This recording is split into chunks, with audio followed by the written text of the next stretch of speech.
출애굽기 40장 1절에서 38절까지이지만 봉독은 34절에서 38절까지 합니다. 한 목소리로 34절에서 38절까지 봉독하겠습니다. 시작. 구름이 회막에 덮이고 여호와의 영광이 성막에 충만하매 모세가 회막에 들어갈 수 없었으니 이는 구름이 회막 위에 덮이고 여호와의 영광이 성막에 충만함이었으며 구름이 성막 위에서 떠오를 때에는 이스라엘 자손이 그 모든 행진하는 길에 앞으로 나아갔고 구름이 떠오르지 않을 때에는 떠오르는 날까지 나아가지 아니하였으며 낮에는 여호와의 구름이 성막 위에 있고 밤에는 불이 그 구름 가운데에서 있음을 이스라엘의 온 족속이 그 모든 행진하는 길에서 그들의 눈으로 보았더라. 아멘. 말씀의 제목은 하나님과 함께하는 행진. 오늘은 출애굽기 63번째 시간입니다. 그리고 40장이니 마지막 설교가 되겠지요. 이스라엘의 출애굽 여정과 함께 긴 시간을 함께 했던 것 같습니다.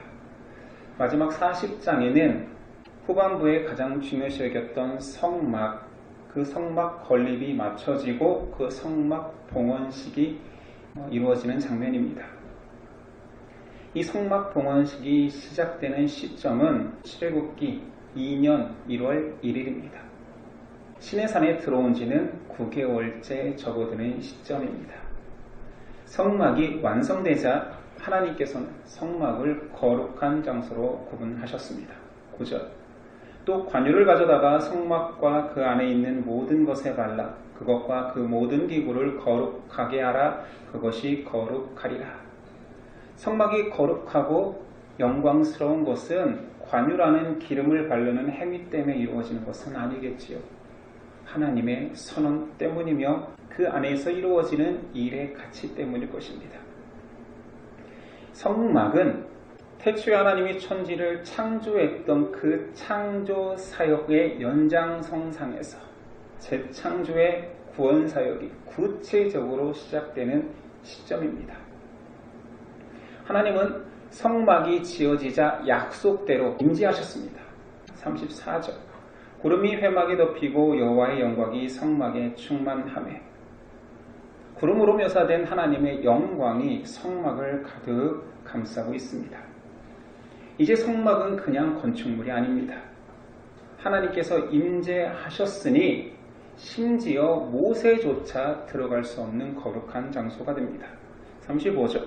모세가 회막에 들어갈 수 없었으니 이는 구름이 회막 위에 덮이고 여호와의 영광이 성막에 충만함이었으며.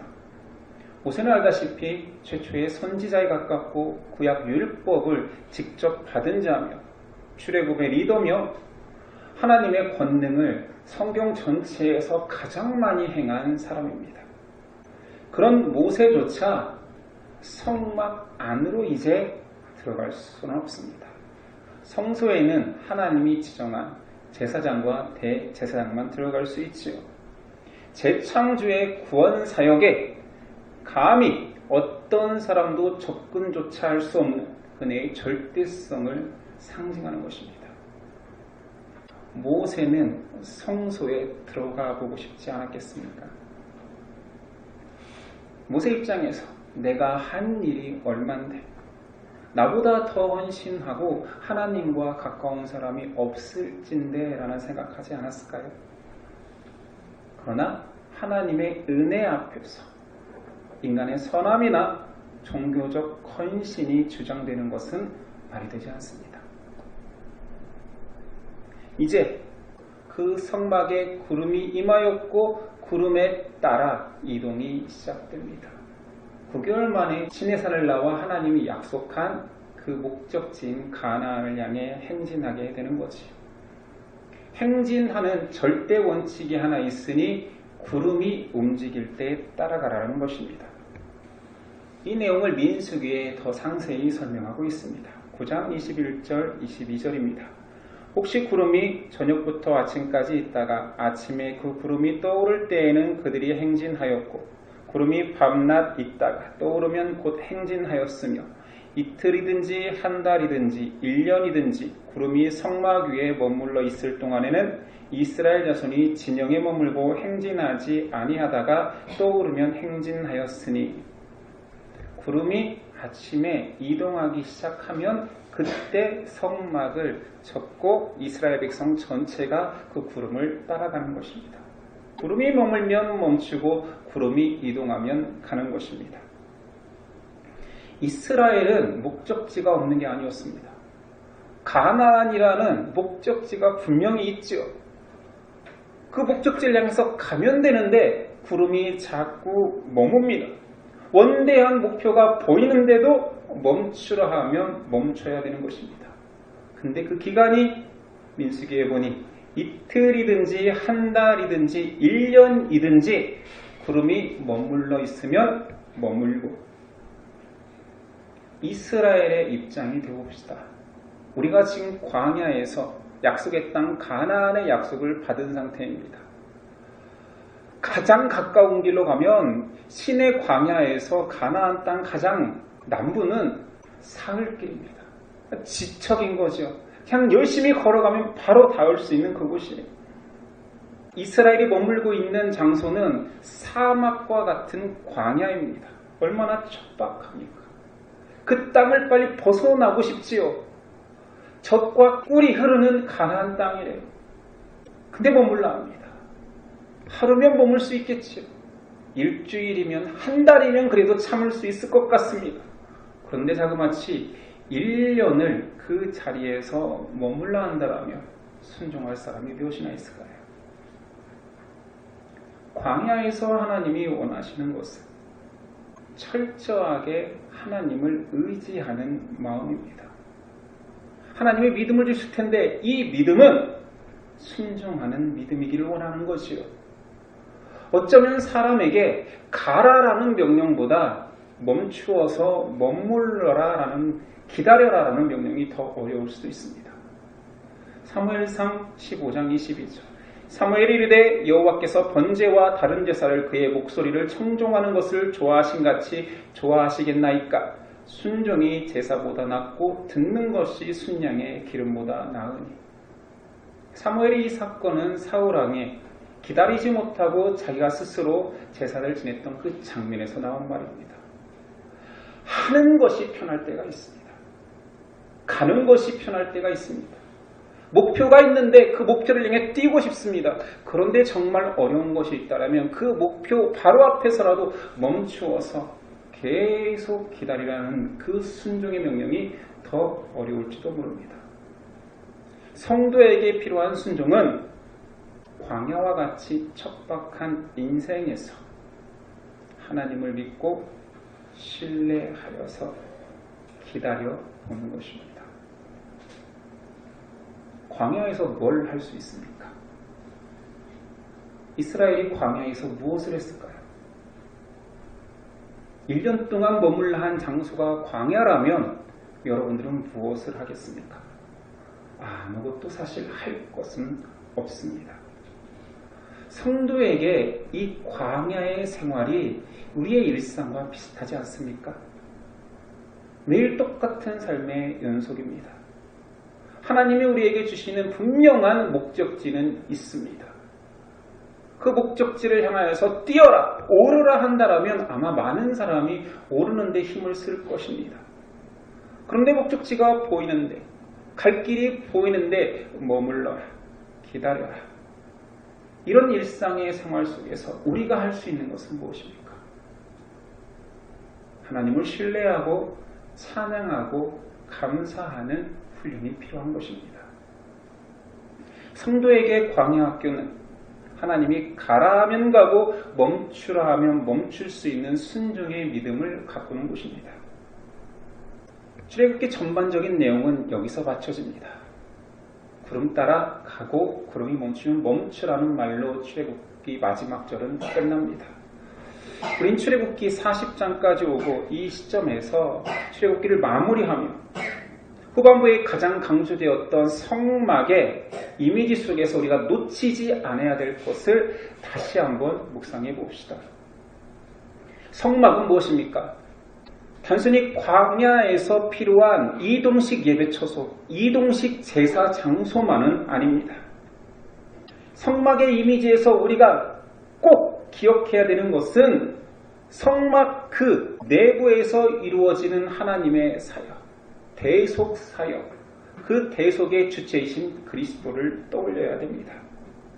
성막은 구약 구원의 시작이며 그 완성은 예수 그리스도며 성막과 제사의 핵심은 예수 그리스도였습니다. 다 기억하시죠? 구약 성막이 그 작은 자리에 하나님이 임재하시겠다라는 것은 하나님의 성육신입니다. 하나님의 낮아지심이에요. 절대자가 그 한정된 공간, 그 비좁은 공간 가운데 임하시겠다라는 거, 낮아지심 성육신이죠. 이게 구약의 성육신입니다. 신약의 성육신은 잘 알고 있지요. 거룩한 분이 육체를 입어 우리 가운데로 내려오신 그 사건입니다. 이제 우리에게는 성막 떠올리면 예수 그리스도. 성소를 덮고 있던 새 덮개를 기억하십니까? 요한복음 1장 14절에 말씀 육신이 되어 우리 가운데 거하시매, 육신이 되어 우리 가운데 거하시매라는 헬라어가 천막을 치심해.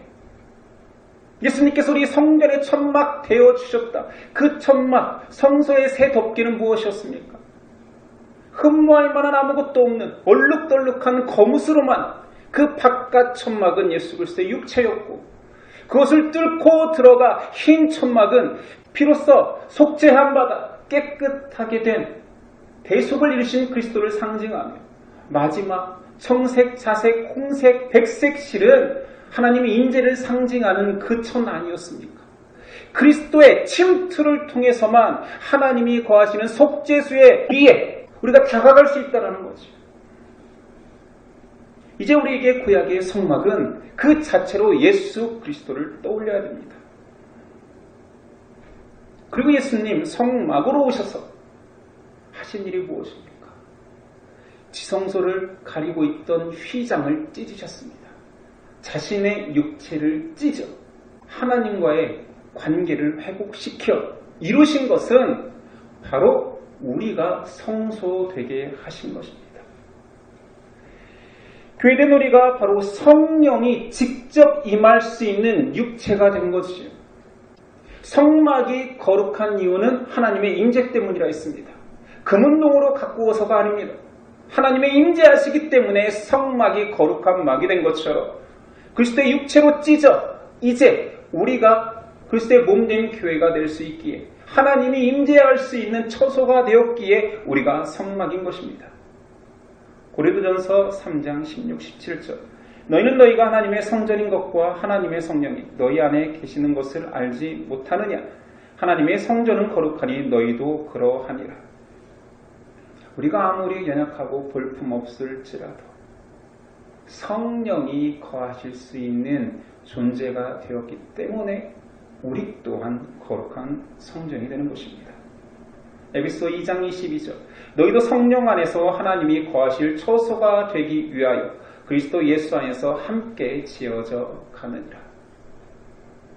구약의 창조 사역이 재창조의 놀라운 신비로 성막이라는 구체적인 하나님의 사역이 시작되었고, 그 사역이 종국적으로 우리의 성전됨을 만들어냈다는 것을 알게 되었습니다.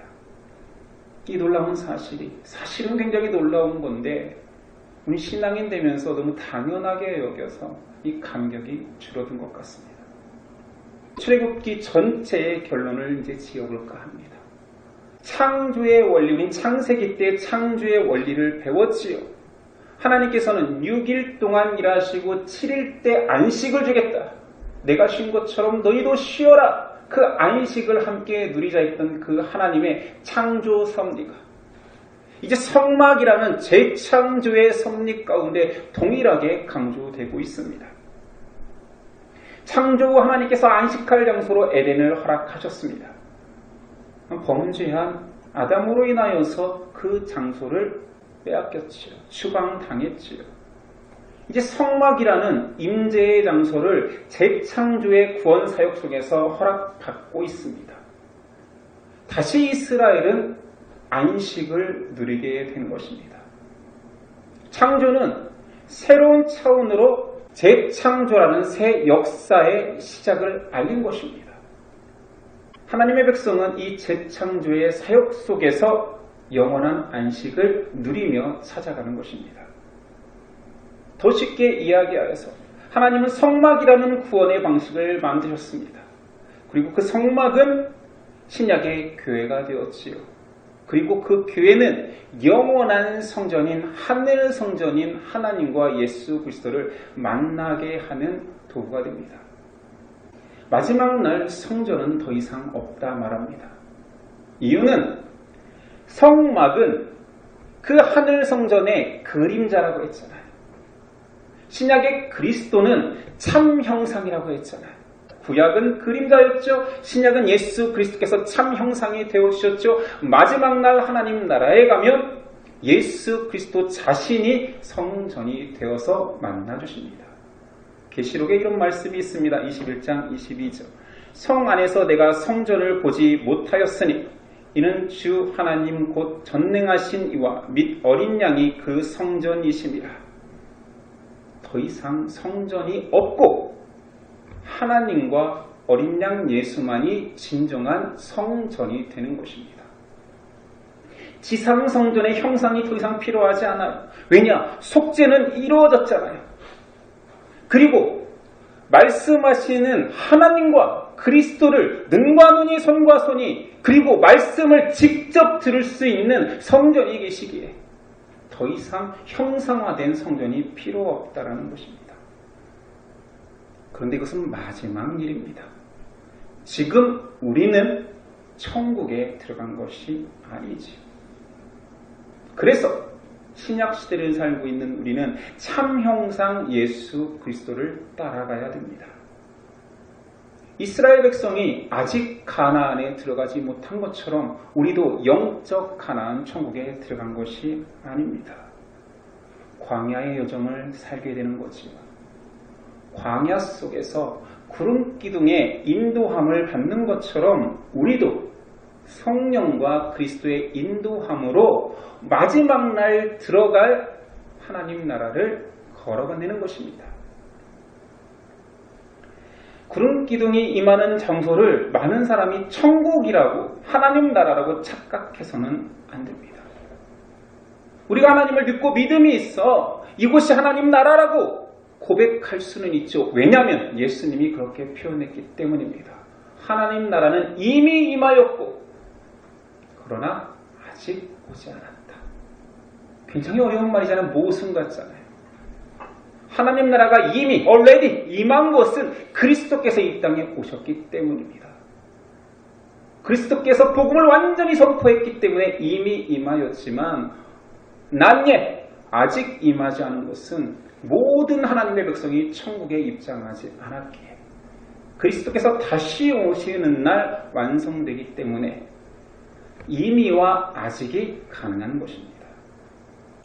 신앙인은 모두 다 그래서 천국을 향하여서 하나님 나라에 들어가기 위해서 걷는 나그네입니다.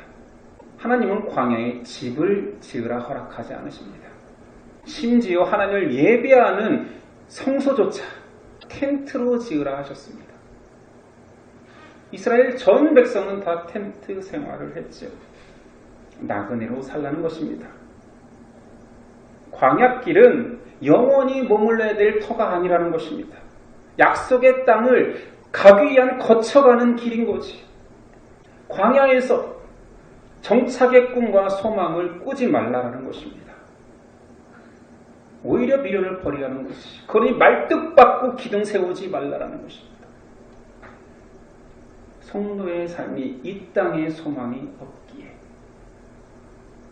베드로 사도도 그래서 성도들을 이렇게 표현합니다.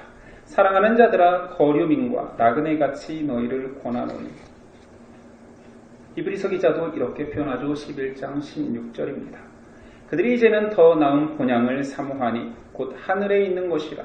이러므로 하나님이 그들의 하나님이라 일컬음을 받으심을 부끄러워하지 아니하시고 그들을 위하여 한 성을 예비하셨느니라. 이스라엘 백성에게 출애굽은 끝이 아니라 시작이었습니다. 성전 대신은 하나님을 찾아가는 여정인 것이요. 이스라엘 백성이 약속의 땅 가나안에 들어갔다 하더라도 그것은 하나님 나라는 아닙니다. 그 여정을 하나님의 인도하심과 구원 계획을 보여주기 위한 그림자였을 뿐입니다. 모든 인생에는 걸어야 할 길이 있습니다. 여러분들은 그 길을 열심히 걷고 있지요. 모든 사람에게 길이 있듯 하나님의 백성에게도 길이 있습니다. 한 길이 있지요. 예수님이 표현한 넓고 많은 사람이 찾는 길이 아닌 좁고 협착한 그 길. 왕의 길이 있습니다.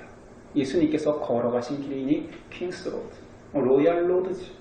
그런데 그 길을 찾는 이가 적습니다. 왜냐하면 생명을 흘리기까지 고난을 감수해야 되는 십자가의 길이기 때문입니다. 구약에서는 그 길을 광야에 척박하고 힘들고 고된 구름을 따라가는 길로 묘사했었지요. 신약에서는 예수님이 직접 내려와 그 길을 걸어가심으로 십자가의 길이다 너희는 나를 따르라 말씀하셨습니다. 구약에 구름기둥이 있었다면 신약에는 성령님과 말씀이 있습니다. 이 길만이 왕의 대로입니다. 이 길만이 하나님께 갈 수 있는, 하나님 나라에 입장할 수 있는 유일한 길입니다. 그 길을 끝까지 걷는 자만 하나님 나라에 입장할 수 있습니다.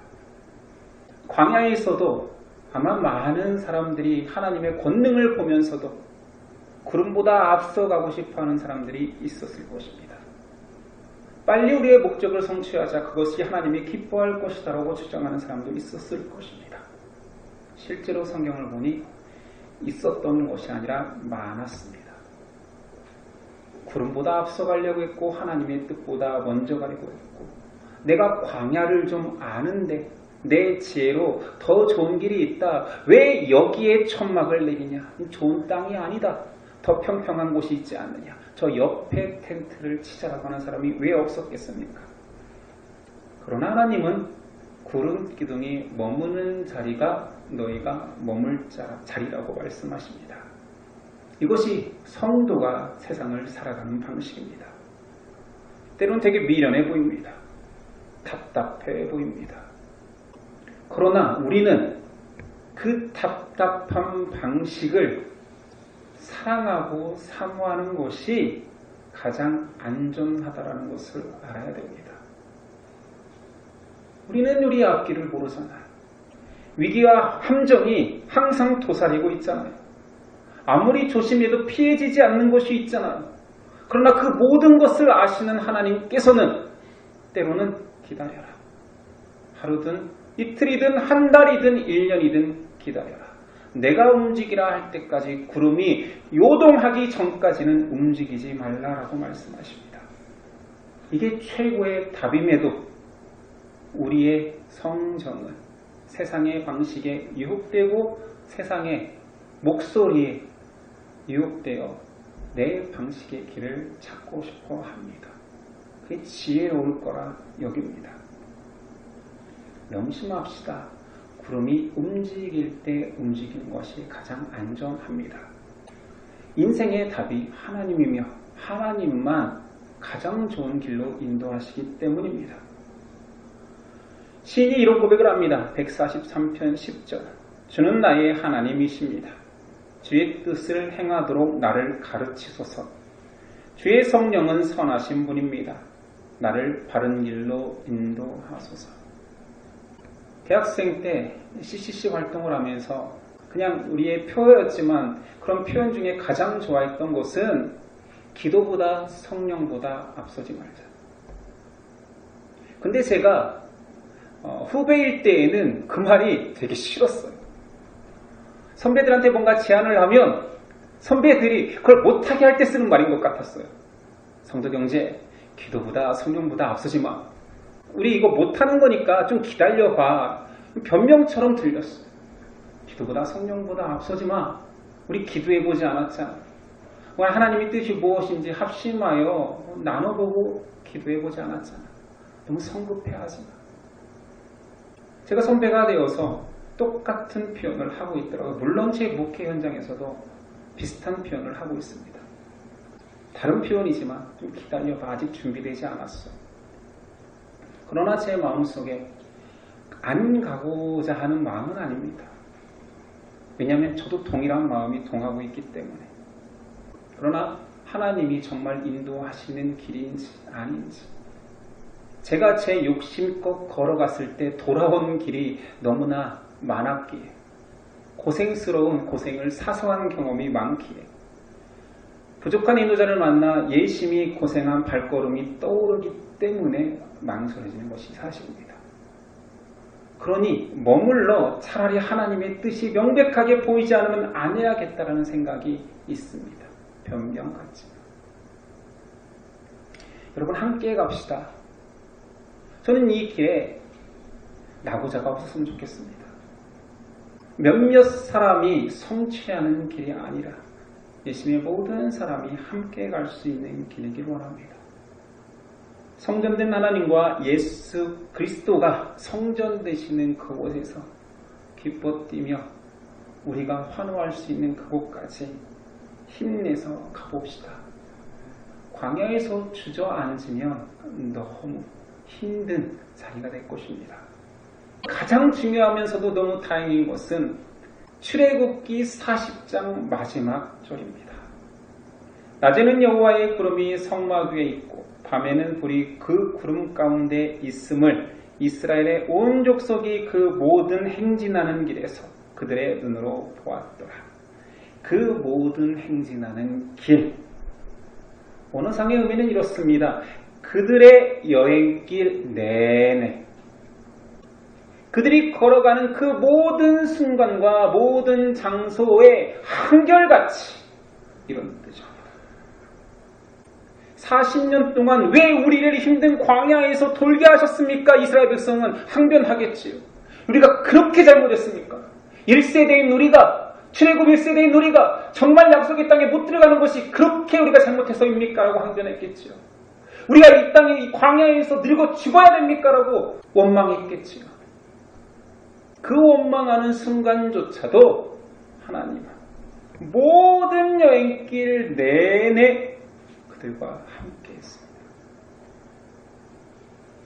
마태복음 마지막 절이 동일합니다.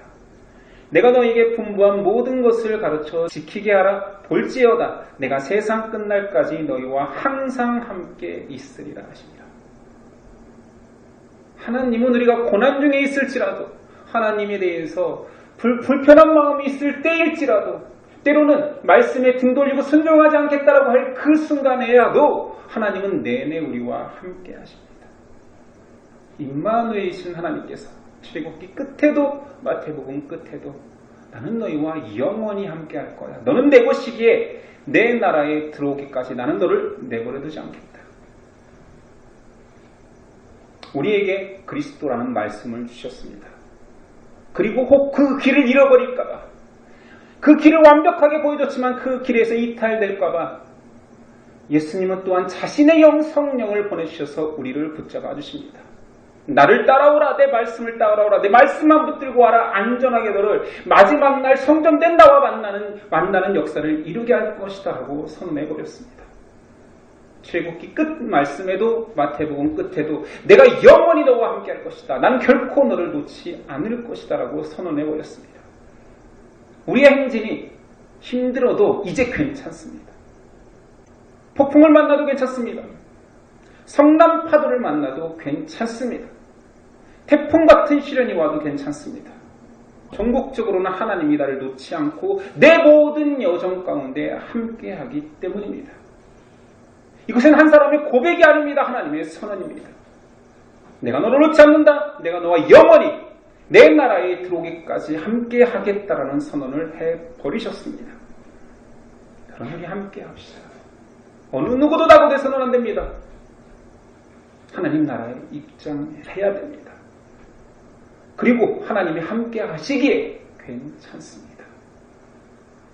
힘들면 우십시오. 너무 어려우면 짜증 내십시오. 그 순간이라도 하나님은 여러분을 위로하지 여러분을 놔두고 떠나시는 분이 아니시기에 우리 모두 다 하나님 나라에서 하나님을 직접 대면하게 될 것입니다. 그 나라에 가기까지 서로 의지하고 서로 격려하며 한 사람이 넘어지면 기다려주고 붙들어주고 함께 가는 저와 여러분 됐으면 좋겠습니다. 기도하겠습니다. 낮에는 여호와의 구름이 성막 위에 있고 밤에는 불이 그 구름 가운데 있음을 이스라엘의 온 족속이 그 모든 행진하는 길에서 그들의 눈으로 보았더라. 감사합니다. 우리를 통하여서 하나님의 구원 사역이 이루어지고 있습니다. 내가 하나님의 나라에 들어가는 것이 하나님의 계획이셨군요. 참여케 하심에 감사드립니다. 이 모든 일을 행하실 예수 그리스도의 이름으로 기도드립니다.